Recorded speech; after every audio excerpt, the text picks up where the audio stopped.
Welcome, everyone. Thank you. I'm going to start off, if that's okay, then we'll open it up to the floor. And Chris, I'm going to start at the faraway end, if that's okay. Sure. There's a wonderful tone to this film.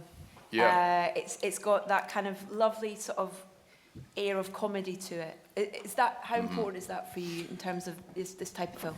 Yeah, very important. It was something when we talked about doing this film and doing the spin-off of the first one.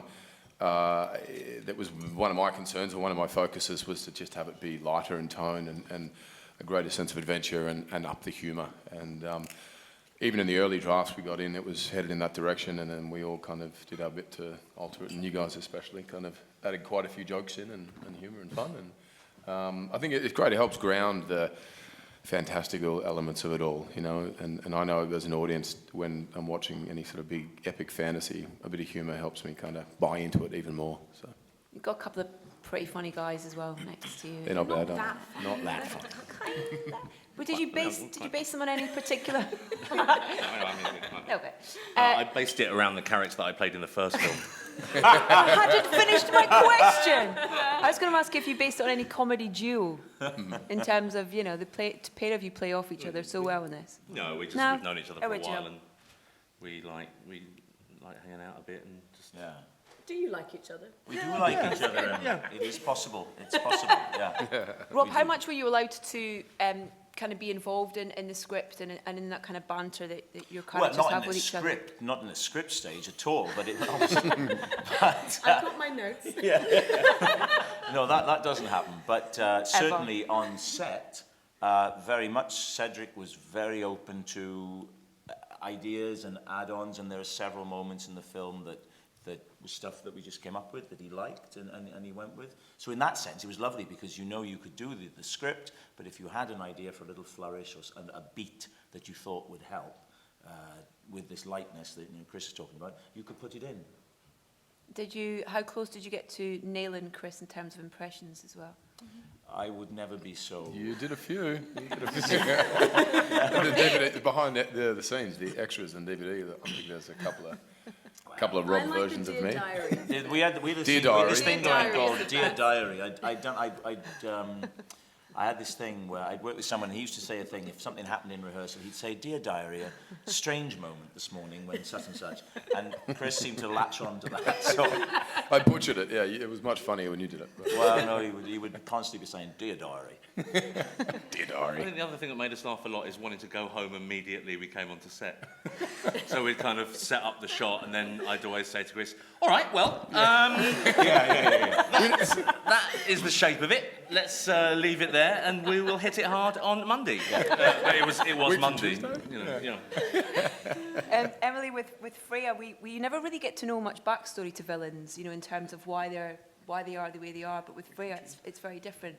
Did that kind of give you more scope in how you play her and how you kind of bring her alive? Yeah, that was the appeal for me, was that you see the origin of the character as a very normal girl with sort of normal hopes and desires for life, and she's perfectly happy not discovering this power that seems to be a hereditary thing in her family, and she just wants to get married and have a child, and then suffers this great loss, and through that she becomes hardened, and hair turns white, as it does.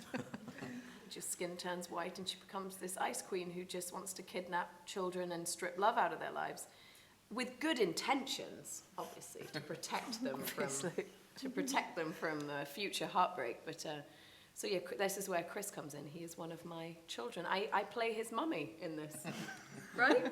Yes, Mum. And Alex, there's this wonderful kind of camaraderie between yourself and Sheridan's character and these two, and it's just instant chemistry between you all. Was there much kind of prep before you started shooting with the four of you in those characters? Yeah, there was a lot of prep. We did actually 3 weeks of what we call dwarf school. Okay. Which involved the four of us getting to know each other with our doubles, all having movement training, and then going off behind Shepperton. There's a woods there, and our movement trainer would take us out, and we'd be in a row all trying to do this dwarf waddle. I mean, that was kind of bonding experience. I'd already, for the first film, I'd already gone through dwarf college, so You'd graduated. I did like an hour every Tuesday night, and that was it. Scared for those people who just came across you in the woods as well. That must have been It's actually terrifying. harder than it looks, and it's very painful on your knees. I got to the point where I actually quit dwarf school. Drop out. I did. I said, I had enough of this. I can't, because my knees were about to collapse. Because you even slightly changing your gait, ever so slightly, Emily, a slight change, and I hope you never have to go through this, but when you change your gait a little bit, well, you know this, Edith. Always on my knees. It wrecks your legs. But it did mean that we got to know each other, and we got to bond a Bonding. bit, yeah. It's important. Who would like to ask the first question from our audience? Lady there. There's a microphone, please. Thank you so much. Hiya, Ellie Jones for Film and TV Now. Questions towards Emily, really. You're killing it with these strong female roles. You seem to pick ones that are really new and exciting. Is that a conscious effort from you, or is it a happy coincidence with what you're finding?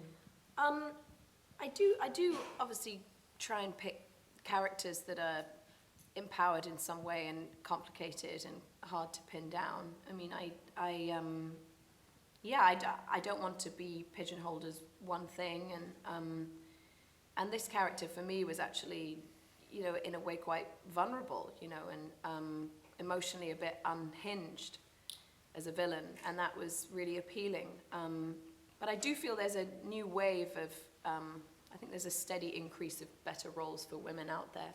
You do have to sort of search through the deluge of crap roles for women, like the damsel in distress tied to a tree. But I think that there is a wave coming of better roles. I don't think it's a tsunami. I think it's like a gentle, steady growth. It's just about maintaining it now. So I think I am aware of what I'm sort of putting out there to the world now, and I want to be challenged. So I don't want to just repeat myself, and I don't want to play just one thing. Aren't you about to play a character called Tsunami? It's actually a great name. That's actually a good name, yeah. You For can a have that. superhero. Oh, Part of the Avengers.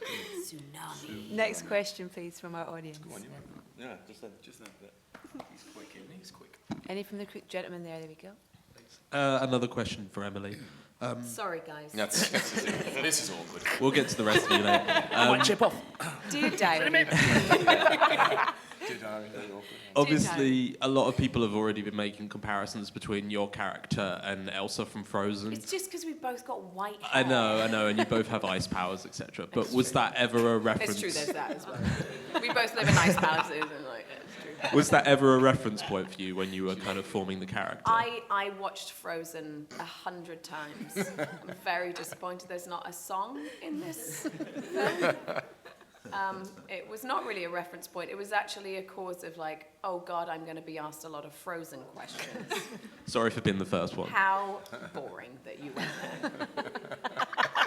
there. Wait for Huntsman Winter's War, the musical. Exactly. That's what we're waiting for. Next question. Gentleman at the back there, your microphone, please. Sorry, I noticed that the base of the film was sort of moved away from the myth of Snow White this time to something quite new. If, as you hope, the film's successful, would you like, perhaps in a third film, for Snow White to return? To Chris. Yeah, I mean, when we did the first film, we were talking about the potential of this film. We're talking about a Huntsman spin-off. We're talking about a Snow White sequel. And look, if there's an audience for either or both, then fantastic, you know. And I think that was the goal here, to do something, as you said, different. And then whether we segue back into, you know, more directly into that world, who knows? But Would you like Kristen Stewart to perhaps return as Snow White again? yeah, she was fantastic. You know, we had a great film, and she helped set up what we're doing now, you know. So I'd love to work with her again. And if we have the opportunity to pick up that story again, I think there's a lot of room for creative, you know, different versions of what we've already done. So. Next question. Thanks. Lady at the front here, please. Very slow with your hand movements, everyone. It's very graceful. Hannah from Alexandra Roach. This question's for Chris. Do you think that you should have had more topless scenes? Yes, they all got cut out, actually. To my hideous scars and things. Beaten. And how long did it take you to master the accent? Well, I had a dialect coach on the first film, and on this film that we sort of worked extensively with, and we were just wanted to create a difference in his tone and the musicality of his accent as opposed to everybody else. And the Scottish accent just has such a fun sort of rhythm and bounce to it, you know. You give me a few lessons too, it'd be nice, you know. Rob is kind of a master of accents. He is Welsh. Yes. But he has. No, I thought Chris's accent's quite fantastic, and I thought it was so consistent and real. I was very impressed. You're really good at accents, Chris. Yeah, you really is. Especially the Australian one. Do you find that an intimidating part of it in any way? You know, because you might have to get into a state of mind where it's second nature, I guess. You know, when you're not thinking about it. Yeah, you just have to become kind of obsessive about it, and you know, it doesn't always work, but you just kind of keep kind of, you know, hammering away at it, and it's tough kind of slipping in and out of it, I think, especially when we start kind of bantering on set, and then you've got to action, you know, you've got to kind of hold yourself back sometimes, and I had a lot of tapes I listened to, and as I said, a great dialect coach, Richard. Sean Connery's a great Sean Connery, yeah. Was that who you listened to? No. Hi, I'm Norlisa from Mary Claire. My question's for Emily. This is your first time playing like an overt villain role, and so what attracted you to that role, and which role do you prefer playing, a hero or a villain? I'm going to be interested to hear this. I don't have a preference, Rob. She doesn't have a preference. What attracted me to it? I think I hadn't played this type of all-out villain, but I think a villain with a sort of empathetic backstory was really interesting, that you're not just presented with this rampaging lunatic in a film and just told to accept her.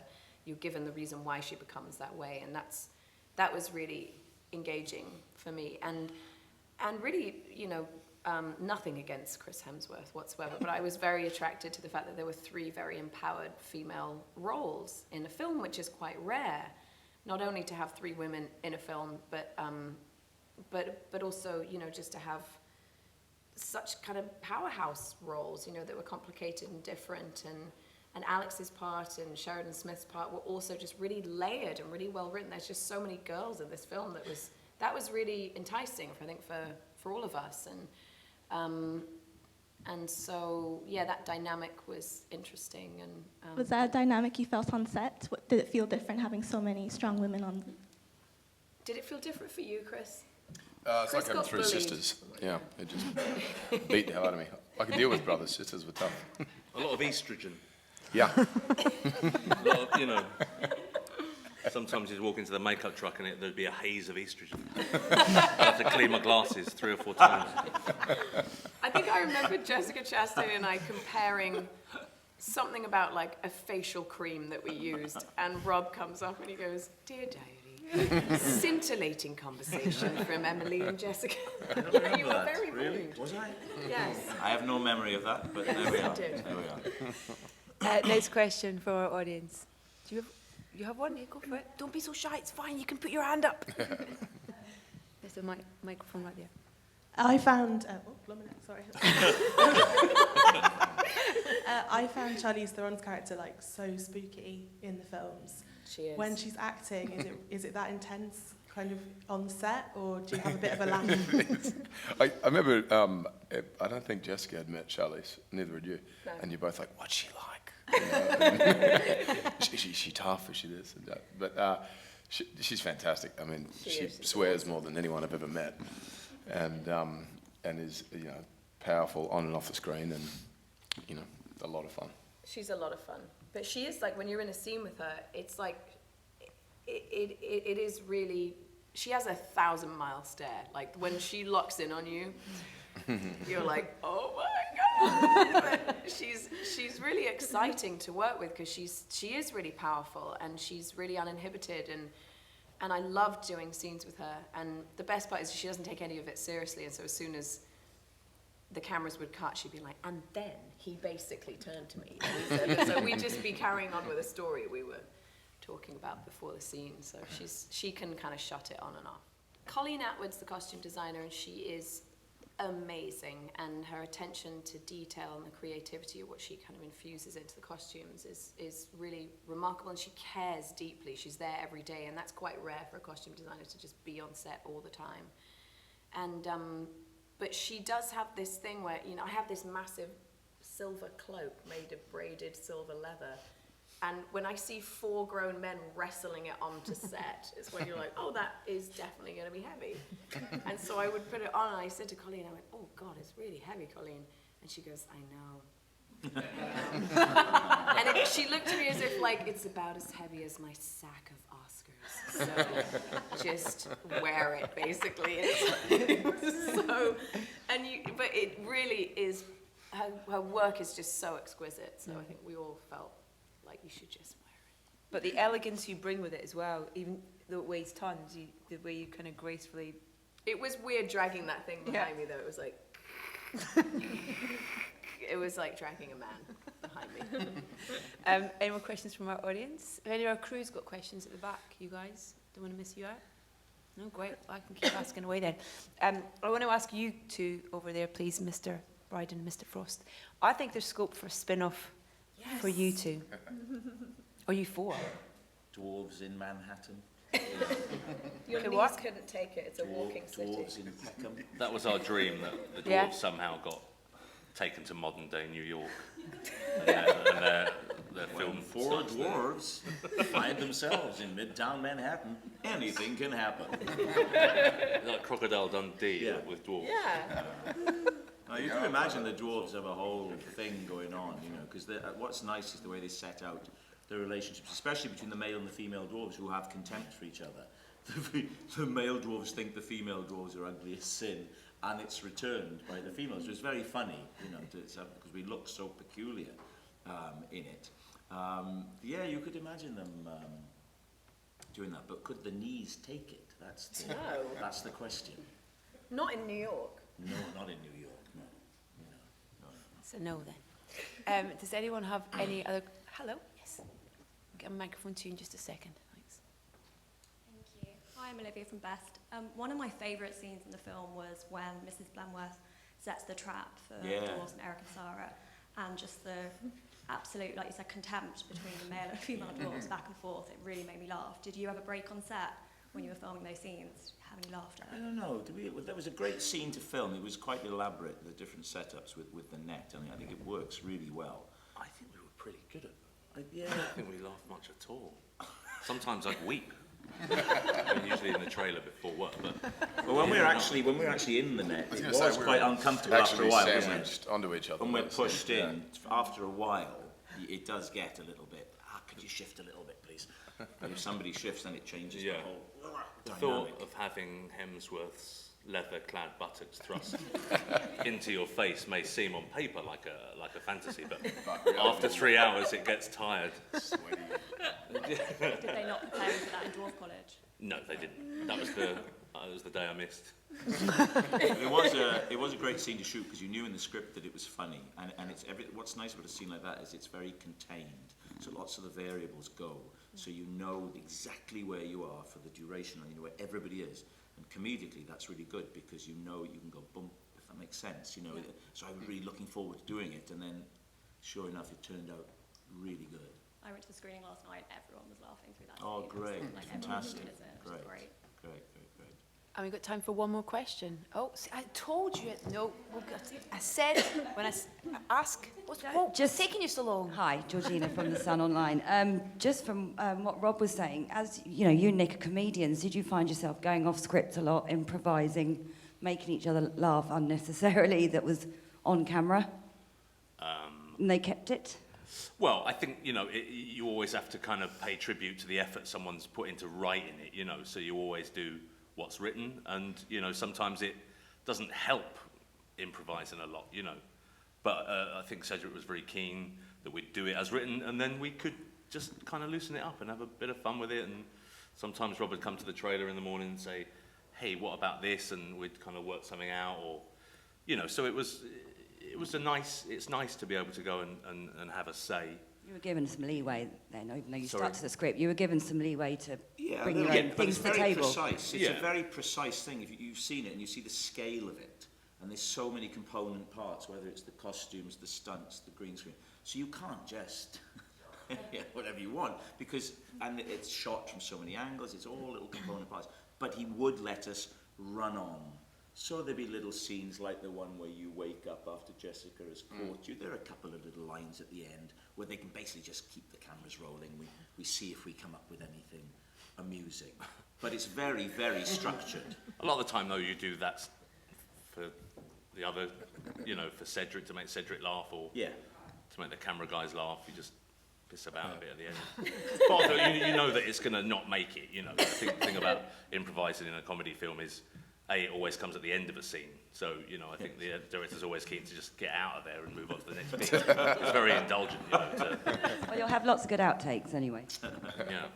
And you can ask a question, go on. Yeah. For Chris, you're very used to really physical roles. How was it to be sort of put up against Jessica Chastain, who had to learn everything again? But does it ever get easier when it comes to training? Yeah, there's a familiarity to it, but it is a whole new set of steps each time. And I'll take my hat off to her because she had to do it in high heels and lifts and things. She gave you a run for which she your money. gave me, and she looked better in high heels than me. No, but it was incredible because she did all sorts of acrobatics and a lot more sort of aerial sort of movements, and was far more sort of advanced than what my character was doing. But as I said, in that costume, I sort of go, you can have it. It's all yours. Thank you.